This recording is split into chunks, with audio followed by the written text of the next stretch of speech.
ओम शांति। कई लोग ये भी कहते हैं कि श्री कृष्ण का जन्म हो चुका, परंतु एक बात आप सभी क्लियर समझ लें, कई बार मुरलियों में आ चुका है कि और हम ही मुरलियों के आधार पर ही आपको ये बात बता रहे हैं, क्योंकि संगम युग का टोटल समय 100 साल है। ये तो हम सभी जानते हैं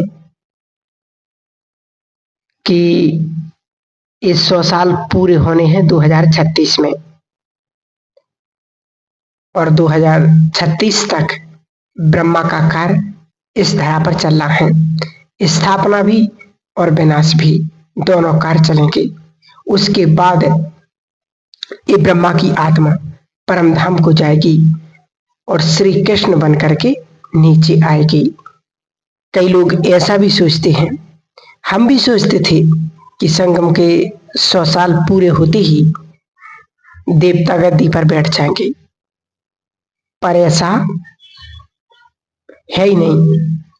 100 साल पूरे होने के बाद ही तो उनका जन्म होगा, इसलिए गद्दी पर बैठने में और साल भी लग सकते हैं और लगेंगे। तो उस आधार पर भी कई लोग ये भी कहते हैं कि इस बात को बड़े ध्यान से सुनना कि श्री कृष्ण का जन्म हो चुका, परंतु असंभव। कुछ बातें ध्यान देंगे, देवताओं को इन पतित आंखों से नहीं देखा जा सकता है। और दूसरी बात कि ये मूल्यों में आया हुआ है कि जब सभी तमोगुणी आत्माएं समाप्त हो जाएंगी, प्रकृति भी सतो प्रधान बन जाएगी, तब श्री कृष्ण का जन्म होगा। और दूसरा, क्या श्री कृष्ण के आने का समय निकट है? तो देखिए, श्री कृष्ण का आगमन कलयुग में नहीं हो सकता है। श्री कृष्ण जैसी महान हस्ती को पतित आंखों से नहीं देखा जा सकता है। और भी कई राज हैं, उसके लिए प्रकृति भी कहाँ है इतनी पावन, क्योंकि वो उसका पावन शरीर है जिसको कहते हैं नेक्स्ट टू गॉड। उसके लिए प्रकृति भी पावन चाहिए उसको रिसीव करने के लिए। तो अब कईयों के मन में ये भी आता कि जब ब्रह्मा का दिन, मतलब जो संगम युग है, ये पूरा कंप्लीट हो जाएगा, तब श्री कृष्ण का जन्म होगा। तो देखिए, ब्रह्मा की ही आत्मा श्री कृष्ण बन करके वापस आएगी, और संगम युग के अभी 100 साल पूरे नहीं हो गए हैं, अभी कुछ और बाकी है। तो लगभग 2036 में ब्रह्मा के 100 साल पूरे होंगे, उनका कार्य पूर्ण होगा, परम धाम के गेट खुलेंगे। क्योंकि परम धाम में जब पहली आत्मा जाती है तो अंतिम आत्मा उतरती है, इसलिए परम धाम खाली भी नहीं होता है और ये धरा भी खाली नहीं होती। ब्रह्मा की आत्मा ऊपर जाएगी और वहां ठहर के श्री कृष्ण बनकर के नीचे उतरेंगे। तब प्रकृति शुद्ध हो चुकी होगी, उसके श्री कृष्ण के माँ बाप भारत के सम्राट होंगे, महारानी होंगे, उनके घर में उनका जन्म होगा। तो ये काम मतलब जब 2036 संगम का पूरा हो जाएगा, उसके बाद ही श्री कृष्ण का जन्म होगा। और एक बात और ध्यान से सुने कि जो दिखाते हैं ना कि श्री कृष्ण पीपल के पत्ते पर तैरता हुआ आया सागर के बीच में, ये रहस्य तो हम सब जानते हैं, परंतु अव्यक्त बाप दादा ने एक बहुत ही गूढ़ रहस्य बताए हैं कि बाबा ने कहा कि जब बाबा ब्रह्मा बाबा के तन में आते थे तो बहुत छोटी छोटी बातें बाबा ने बताई। बाबा ने कहा कि जब महाविनाश होगा तो इतनी ज्यादा बारिश होगी और सागर का पानी ऐसा उछलेगा कि भारत की आकृति रह जाएगी एक पीपल के पत्ते के समान। बाकी सारे देश सब कुछ जलमय हो जाएगा और ऊपर से जब हम देखेंगे तो भारत दिखाई देगा एक पीपल के पत्ते के समान कि पानी पर तैर रहा है और वहां पर श्री कृष्ण का जन्म होगा। तो तमो प्रधान आत्माएं सभी वापस चली जाएंगी, शुद्ध हो जाएगा सब कुछ, तब जन्म होगा और उसी के साथ अनेक देवी देवताओं का भी जन्म होगा। धीरे धीरे जन्म होता रहेगा। और जब बाबा ने कहा कि जब गद्दी पर बैठेंगे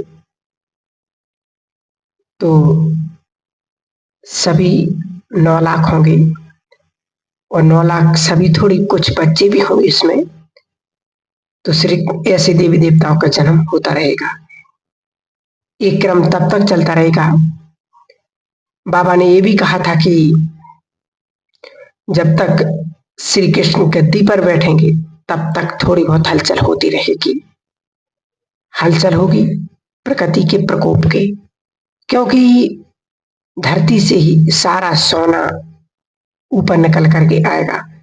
तो धरती में हलचल होना माना जो माल नीचे है वो ऊपर आएगा। और इसी बीच में श्री कृष्ण और देवताओं का जन्म, उनका गद्दी पर बैठना, इसी बीच में इस संसार बाहरी रूप से स्वर्ग बन जाएगा। बाहरी रूप से स्वर्ग तो चाहिए ना, सोने के महल बन करके तैयार हो जाएंगे। प्रकृति का सौंदर्य बढ़ जाएगा, धरती का लेवल हो जाएगा, जहां पर तोड़ फोड़ हुई, अर्थक्वेक हुई, सब सम एक सा हो जाएगा, एक काम होता रहेगा। तो ये बात बिल्कुल क्लियर समझ में आ गई होगी। और बाबा ने कुछ महान आत्माओं को देख करके भी एक बात कही हुई थी। बाबा तो कहते हैं कि मैं तुम्हें घर ले जाने के लिए आया हूं, तुम्हें चलना ही होगा, तुम चाहो या ना चाहो मैं तुम्हें ले ही जाऊंगा। तो एक बार अव्यक्त बाप दादा ने कहा था कि वो हम चेक करेंगे कि किसको कहा बाबा ने। जब तक तुमने ब्राह्मणपन के कर्तव्य को पूरा नहीं किया तब तक तुम घर जा नहीं सकते हो। ये बहुत गहरी बात बाबा ने कही। और वो कौन से कर्तव्य और कौन से बच्चों को कहा ये बाबा ने, तो क्योंकि अभी तो हमारा स्वयं का पुरुषार्थ चल रहा है।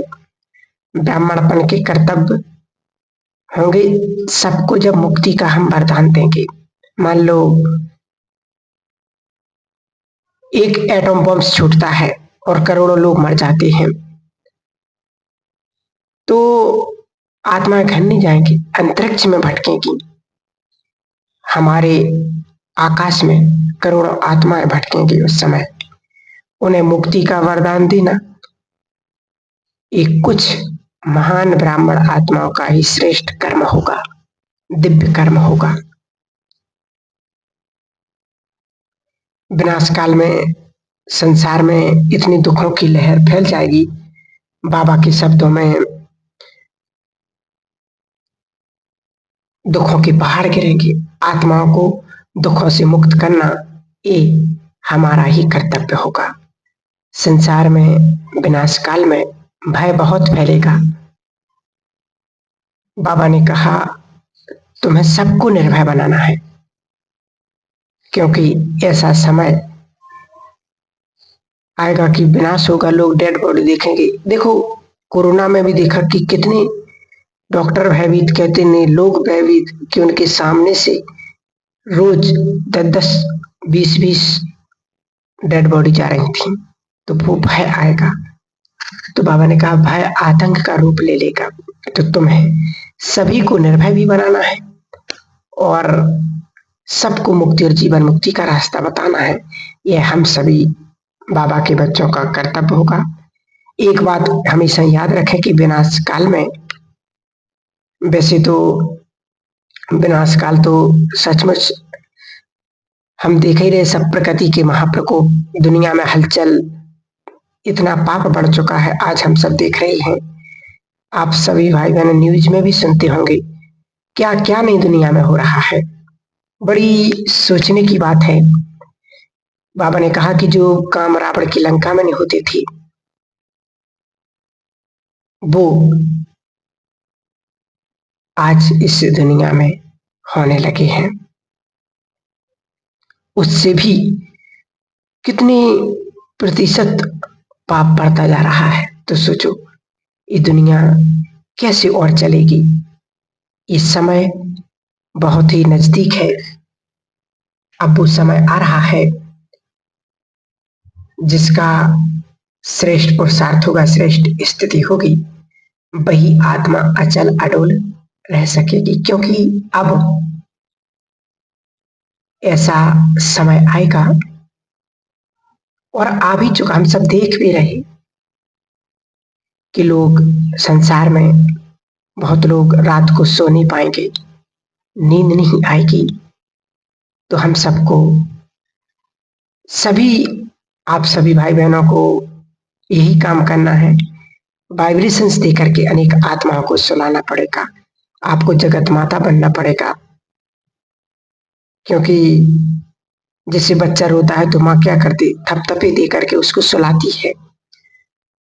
भूखा है तो उसको कुछ खिला करके सुलाती है। हमें भी सबको सुलाना होगा।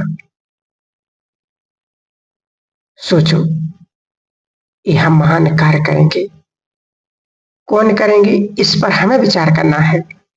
जो पूर्वज बन गए, जिन्होंने बहुत सुख और चैन पाया हो, जिन्होंने ईश्वरीय कार्य बहुत किए होंगे अपने जीवन में, और जिन्होंने परमात्मा शक्तियों से स्वयं को भरपूर किया होगा, चार्ज किया होगा, वो सेवा अंत में करेंगे। बाबा ने कहा था आगे आने वाले समय में सेवा उनके ही द्वारा होगी जिन्होंने सर्व ईश्वरीय खजानों को स्वयं में जमा किए होंगे। ये होगा ब्राह्मणों का महान कर्तव्य। तो कौन कौन करेंगे, आप सभी जरूर चिंतन करेंगे कि क्या मैं उस लायक बन चुका हूं, क्या मेरी स्थिति बन चुकी है कि जो अंत समय में अनेक दुखी आत्माओं को मैं शांत कर सकूं, उनके दुख दर्दों को समाप्त कर सकूं। क्या मैंने वो अपनी स्थिति अभी बनाई है, या मैं अपने ही दुखों को अभी समाप्त करने में लगा हुआ हूं या लगी हुई हूं। तो ये हमें स्वयं को चेक जरूर करना है, और अपनी श्वासों को, समय को, संकल्पों को जब हम ईश्वरीय सेवा में सफल करेंगे तो हमारी स्थिति बहुत श्रेष्ठ, बहुत पावरफुल बन जाएगी। क्योंकि आने वाले समय में वाइब्रेशंस फैलाना यही सबसे बड़ी सेवा होगी। अशांति होगी, उस टाइम हमें शांति के वाइब्रेशन फैलाना बहुत बहुत जरूरी होगी। तो इस प्रकार से हमें बाबा की सेवा करनी पड़ेगी। ठीक है, ओम शांति।